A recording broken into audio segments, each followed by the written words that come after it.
एक पिता की प्रार्थना। एक बार पिता और पुत्र जलमार्ग से यात्रा करते समय रास्ता भटककर एक टापू पर पहुंच गए।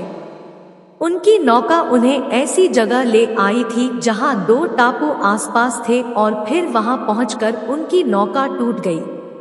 परिस्थितियों से चिंतित होकर पिता ने पुत्र से कहा, लगता है हम दोनों का अंतिम समय निकट आ गया है। यहाँ तो दूर दूर तक कोई सहारा नहीं दिख रहा है, तो क्यों ना हम ईश्वर से प्रार्थना करें।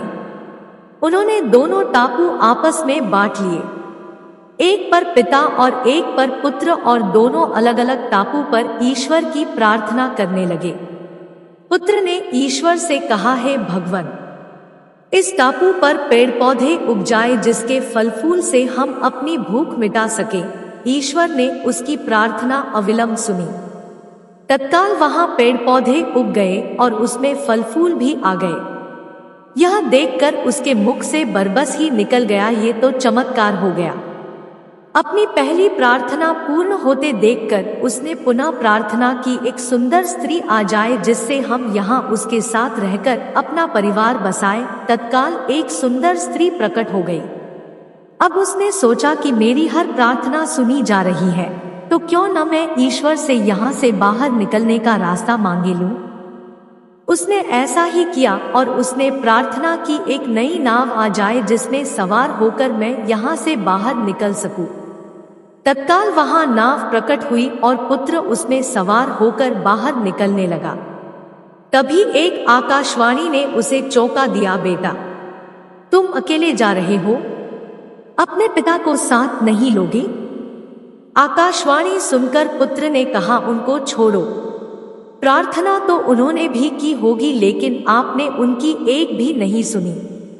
शायद उनका मन पवित्र नहीं है, तो उन्हें इसका फल भोगने दो। पुत्र की बात का आशय समझकर पुनः आकाशवाणी में कहा गया, क्या तुम्हें पता है कि तुम्हारे पिता ने क्या प्रार्थना की? क्या तुम यह नहीं जानना चाहोगे कि उनकी कौन सी प्रार्थना स्वीकार हुई और कौन सी अस्वीकार? पुत्र बोला, हाँ, मैं अवश्य जानना चाहूंगा। आकाशवाणी में कहा गया, तो सुनो, तुम्हारे पिता ने एक ही प्रार्थना की है, भगवान मेरा बेटा आपसे जो मांगे उसे दे देना, और इस प्रकार आज तुम्हें जो कुछ तुम्हें मिल रहा है उन्हीं की प्रार्थना का परिणाम है। स्वार्थ की राह पर निकलकर हम अपने सगे संबंधियों और शुभचिंतकों से दूर हो जाते हैं। हम भूल जाते हैं कि हमें जो भी सुख, प्रसिद्धि, मान, यश, धन, संपत्ति और सुविधाएं मिल रही है, उसके पीछे किसी अपने की प्रार्थना और शक्ति जरूर होती है, लेकिन हम नादान रहकर अपने अभिमानवश इस सब को अपनी उपलब्धि मानने की भूल करते रहते हैं। और जब ज्ञान होता है तो असलियत का पता लगने पर पछताना पड़ता है। ऐसे ही और वीडियो के लिए हमारे चैनल को सब्सक्राइब करें और वीडियो को लाइक करें। धन्यवाद।